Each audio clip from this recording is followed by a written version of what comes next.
Hello folks, Fat Guy Flies RC here.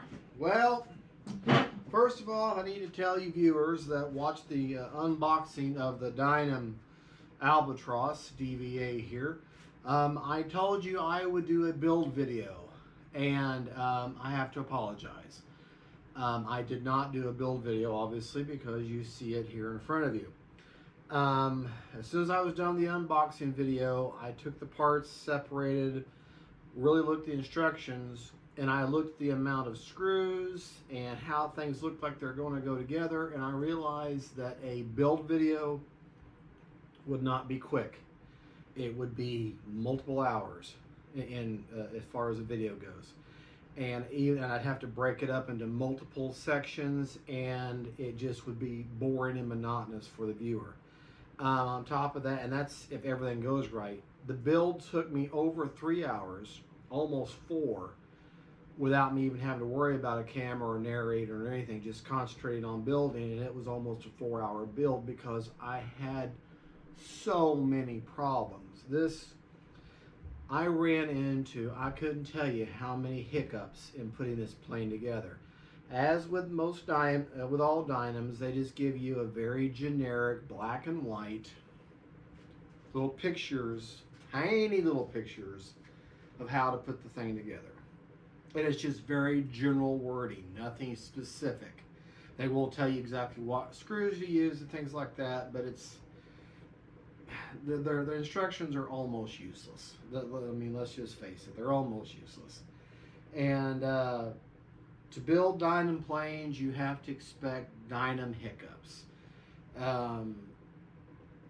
You literally, when you buy a Dynam plane, you're rolling the dice. It might go together incredible and fly great, or it might be a complete waste of money.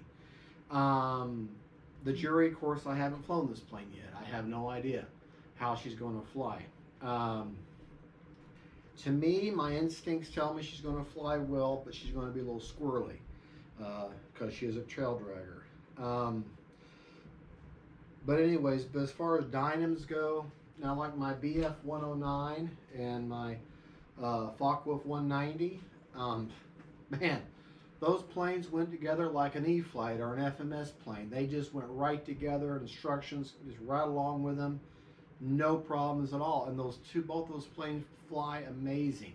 I love them. So Dynam can make a good plane, and this may be a good flying plane, and it's certainly a good looking plane. I mean, this thing looks fabulous. The detail, the engine, and everything. But putting her together, and then the design to maintain her, because there's always things you have to do. You got to service your servos. You know, you got to go in there, make things tighten up. It's going to be a nightmare, okay? And it's a nightmare as far as building it. I'm just telling you right now, this is not a beginner build. This is a build for someone who's already built Dynam planes, already understand there's going to be some issues, and you're going to have to be a little creative. Okay. Having said that, I'm not trying to bash Dynam, because they do make some amazing products. And one of the savings, there's two real big saving graces really with Dynam. One, they're relatively a lot cheaper, or a lot more inexpensive. And two, they offer some planes that nobody else has. And there's kind of a three. If you get the plane running good, they fly amazing. They do fly really well. So it's what you're willing to put up with. If you like intensive builds and kind of having to use your brain and, and really have to, hey, scratch your head and think, well, what would work, and get creative, which is a charm, is a kind of a fun thing to do in a way, then Dynam planes can be that way. I mean, you don't know. You might just go together quick, and then you're kind of disappointed because it went together so well, and now you're done. Or you might think, man, I'm going to have to really work at this. Well, this is one of those planes you're going to really work at. And you're going to have to work at to keep it going, because servicing this plane is going to be a nightmare. Okay, let's start with the pros. The prop it came with, I balanced it before I built it. It was just slightly out of balance. Perfect, great, good, solid quality prop. A lot of good hard plastic bits. Cowling, the nose cone, all that. good, hard, lightweight, but very strong plastic. Plane has good suspension. Okay, it feels very light. Just while we're talking about CG, is basically 60 to 65 millimeters in, which puts it right about, if you look on the top of the plane, there's this, I guess, oil cooler or whatever, right about where those little veins start, right about there. So you basically put your fingers in about 1.5 inches, and that's where the CG is, but I don't have a battery in it right now. And the instructions do say move the battery forward or add weight. So they are expecting you to have to add a little bit of weight to get the CG right. Having said that, like I said, it's got good tires. It looks good. A lot of scale fidelity there. Okay, we'll have to wait and see how she flies. Now, the drawbacks. Let's talk about drawbacks of the plane itself. Of some things. The ailerons seem very anemic. And I've got them on the factory settings, and they seem very anemic. The rudder and the elevator seem like they have a decent enough amount of throw, so I don't really know how well it's going to, how effective. They do have a nice travel to them. If you choose to use the included tail wheel, which is back here, then you cannot have the skid. Or you can put the skid in, but understand the skid will touch the ground and drag, making your tail wheel not very effective. So you need to choose one or the other. I'm going to choose the tail, or the tail wheel. Okay. Also, in the build, I referred to on the elevator, there were little plastic tabs that you had to, just like when you hinge a balsa plane, and you had to make a little slot and you put your hinges in. Well, I said in the build, oh yeah, it looks like there's places for the included plastic slot or hinges to go around. There were not. I just didn't see it right. So I had to measure and cut my own. So if you're not used to doing that, and if you're a new person, this is not the plane for you.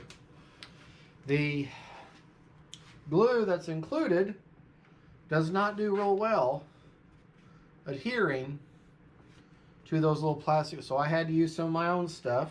So the glue didn't do real well for that. I had to use some CA, and it ran and made a mess, and now I've got a messy model. The control horns on the rudder do not go, the holes that are drilled in the rudder don't go all the way through, so you have to poke them the rest of the way in order to put the securing bracket on here for your clevis or your control horn there. So that's that. The elevator was okay on that. No fuel tubing on any of the clevises, but that's a Dynam thing. That's nothing necessarily a drawback. There are these plastic bits that are included that just say that here's how they say glue the scale engine and exhaust in place. That's fine and dandy. Okay, but then when it refers to this stuff, you have no idea what it is. You can't tell where in the instruction it goes, and it just says glue plastic, install the scale plastic parts. You can't even really see them in the instructions, and there's not a finished picture for you to tell how they're supposed to look, and you can't see them on the front of the box. So I have no idea where these plastic pieces are where they go or what they're for. The tail skid is obvious, and very obvious. Now, another thing, and this is something you really need to pay attention.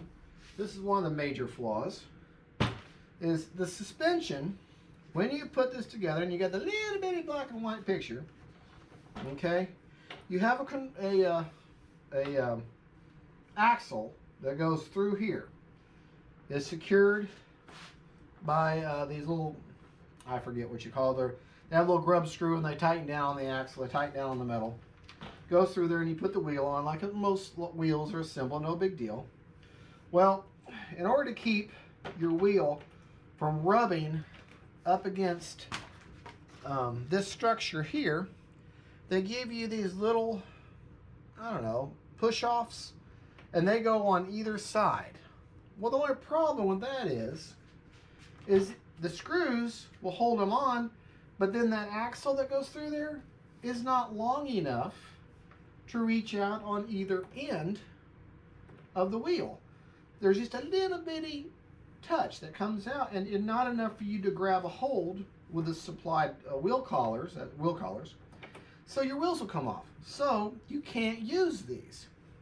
So I left them off. Well, that gave me more than enough room, but now my wheels would rub against the screws inside here, which is, this plane is famous for nosing over. I'll willing to bet that one of the reasons why is people saw that, didn't include these little collars, and just put their wheels on there. So they got, and then next thing is rubbing against those screws, causing the wheels to have like a little bit of a braking to them, and around you go. So every time you buy a prop or an APC prop, you've got all those little extra adapters that come with it. Well, I just took 2 of those, then slid them in there, and that gave me just enough space to clear the screws so the wheels won't rub, and I still have enough axle on either side to secure my wheels on. Okay, now that's one design flaw. That's the least of the 3 major design flaws. The next big design flaw, which to me is probably the worst, is early in the build, the first thing you're going to do is put this bottom wing on. Great, you put the bottom wing on because you have to put the bottom wing on before you can put the landing gear on. However, underneath this bottom wing is your only access to your rudder and elevator servo and your ESC and everything. Well, what if I want to put my receiver in there? That early in the build, I can't get the wings in. I can't test anything. Why would I want to put the receiver in now? So obviously the receiver doesn't go in here. And if I want to service these two, my ESC, and if I want to, other than slide the ESC forward out to the prop and have to remove everything, in order to service the 2 servos, I've got to remove the landing gear, the bottom wing, and the top wing. I have to completely disassemble. And there's 1, 2, 3, 4, 5, 6, 7, 8, 9, 10, 11, 12, 13, 14, 15, 16, 17, 18, 19, 20 screws I would have to remove in order to take the landing gear, this bottom, oh, if I count the 4, you know what, that'd be, what, 24 screws if I didn't count those 4 screws there, that I'd have to remove just to get in here to serve it, because you can't undo the wings and slide it backwards because they're so tight. You rip the pilot's head off or take the guns out. You can't do it. I tried.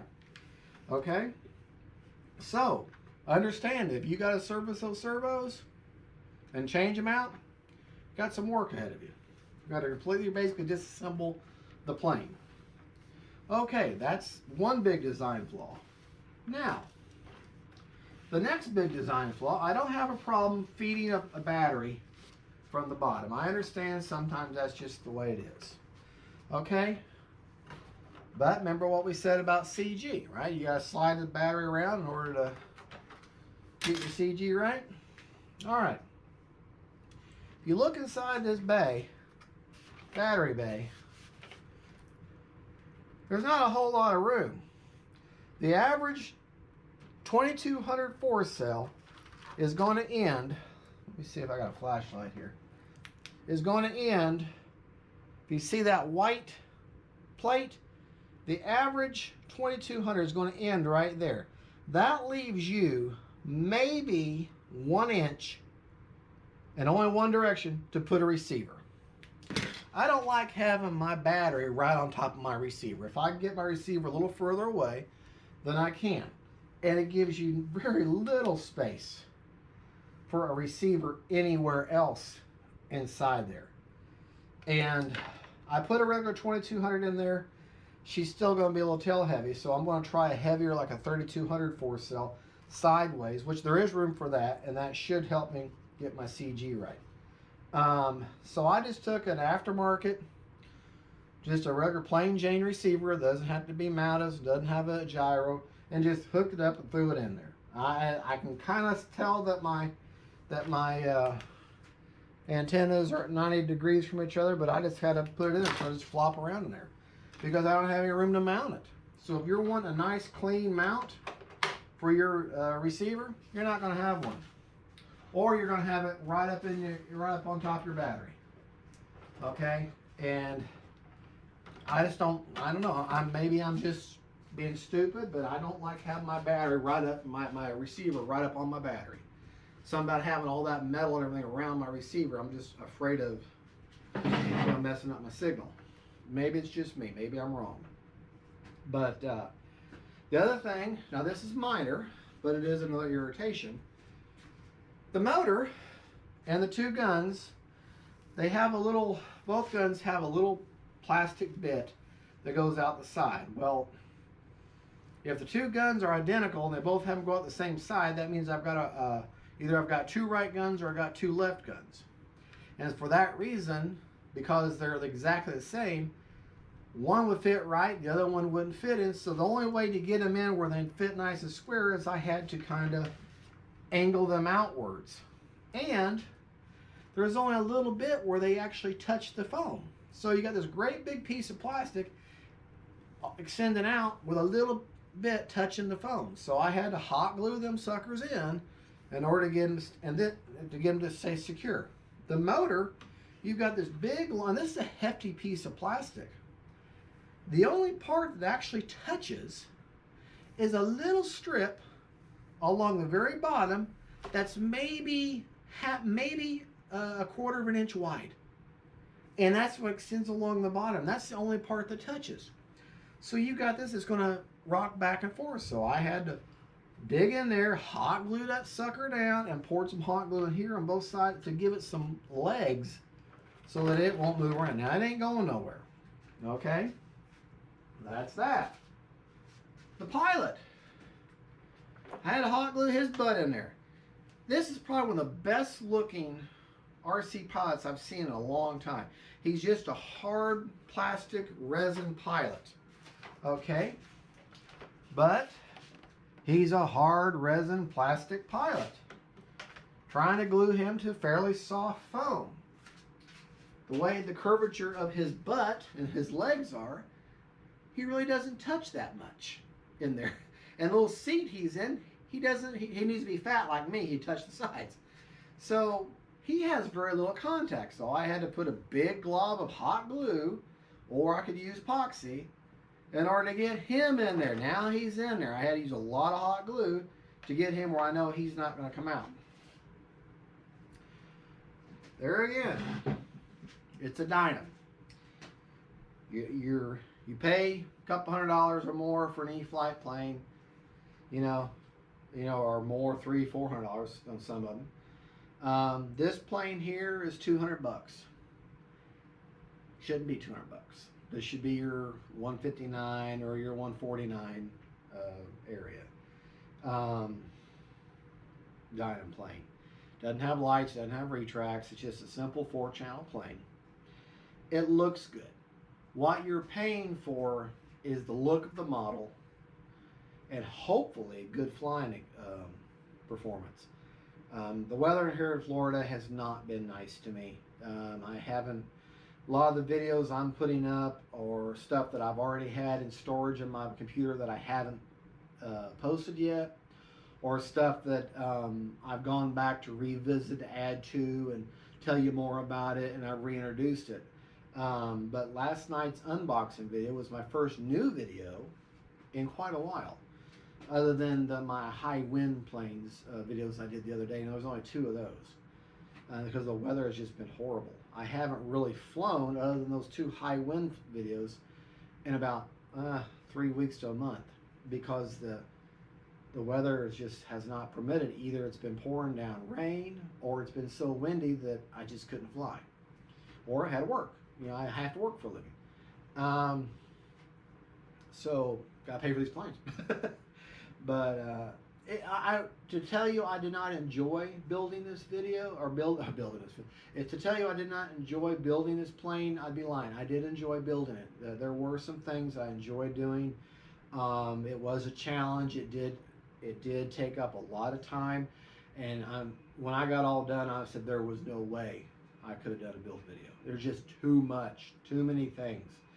No way I could put it together and show you at the same time doing this all by myself.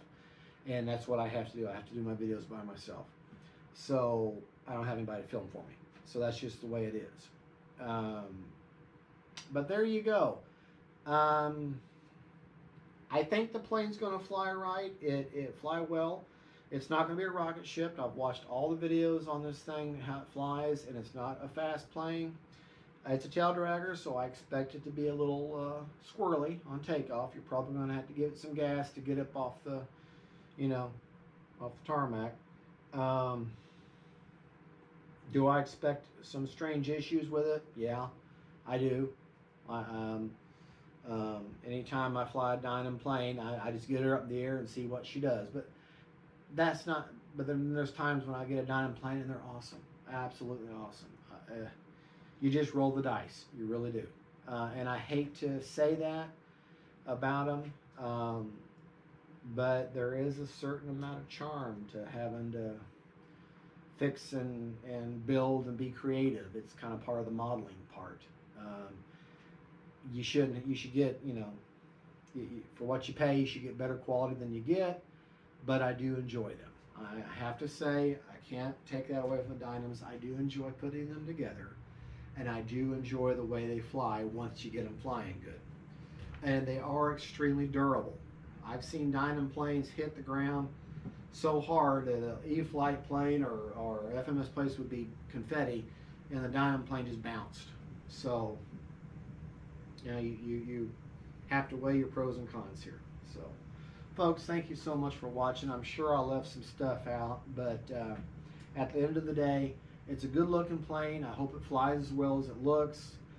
I hope it doesn't fly like it was put together, because then it won't fly at all. So I'll leave you to decide. If you're an experienced builder and you've built Dynam planes, this would be a good plane to get. If you've never put planes together before, and you've definitely never put a Dynam plane together before, this is not the plane for you. I'm sorry, Bitco, and I'm sorry, Dynam, but that's just my honest opinion. I'm not going to sugarcoat anything. If I get a plane for review, and I get, I have to pay for a plane, and they say, hey, can you please review it? We'll give you a little help on it. And just to let you know, Bitco did help me out and gave me a discount on this plane, and I told them, hey, but if you give me a discount on a plane to do a review, I'm not sugarcoating it. If it's a piece of crap, I'm going to tell you it's a piece of crap. If it flies great, I'm going to say, hey, it flies great. Here's the good, here's the bad. So I'll just go ahead and give you full disclosure. Yeah, they did give me a break on this plane. I did not have to pay full price for it. But having said that, I still had to pay for it. One thing, I got 50% off or 75% off, something like that. Or no, I got 50% off. So I paid for half of it. But just to let you know, I'm just letting you be honest with y'all. I don't know if that means that Bitco is starting to trust my opinion or what, but just to let y'all know, this is my opinion on this plane. That's how I got the plane, being fully honest with y'all. Please like and subscribe to my channel. I will give you these honest, home route, down-to-earth reviews, and from a self-taught and perspective. Everything I know about planes, everything you see around me has been done by me learning on my own and learning from YouTube. So this is why I do this, to give back to YouTube, because they help me, YouTube as a collective, help me get into this hobby, and now I'm giving back so that y'all can enjoy this incredible hobby. And back to this plane now. Man, she looks good. She really does. Folks, thank you for watching. Don't forget to like and subscribe. God bless y'all. Bye-bye.